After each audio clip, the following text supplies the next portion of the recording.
To make changes to a repeating availability series, you're going to first need to go to your classes calendar by clicking classes in the main navigation menu. And then once you're on the calendar, you can click on any of the availabilities in the repeating series that you'd like to edit to open up its summary window. So I'm just going to click on this one. It could be booked or unbooked. So this is going to open up its little summary window. And to get into more information, we're going to click on this details button right there.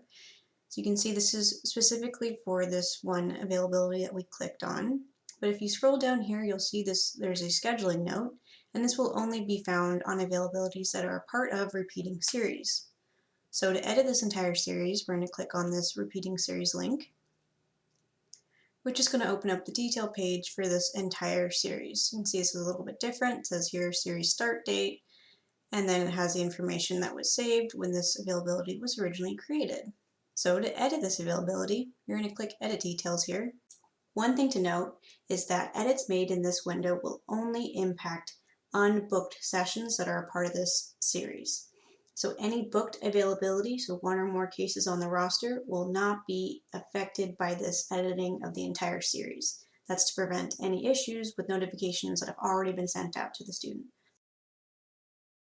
So if we scroll up here, you'll see the information that was originally added, and we can make changes here. You can change the name of the title of this availability, again, only visible to staff, add a description. This is also a handy place if you'd like to change how long this series repeats for. Say you aren't going to work past a certain day, you can push it out or push it in based on when you'd like the repeating series to stop. You can change the provider on all of the availabilities. And then I have two class types saved here, as you can see. Got basic session 1 and a wellness coaching class type. So these are options.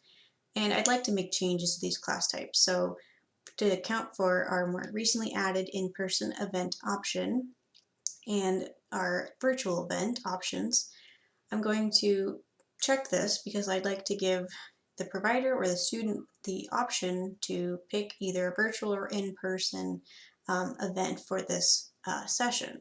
So I've done that by clicking that in-person event. It was already virtually checked earlier. Since this was previously just a virtual event, I had the Zoom link for this event in the location field, which was previously used to send students the link to join the session. But now that we've made these updates, this link can now be placed in this URL field below here. I'm now going to take that and cut it and paste it into the URL of this new virtual field here. This field is what's going to be used now to send students their session link if they pick virtual or are registered in the session as a virtual event. And then I'm going to add the in-person location for this, and then that will be the location used in the message template that's sent to the student if they've chosen this class to be an in-person event. So those changes have been made there, and I'm going to make those same changes to my other session here. And I'm going to speed through this quickly to make this an efficient video. Great, so now I'm happy with how these changes look, so I'm going to hit save.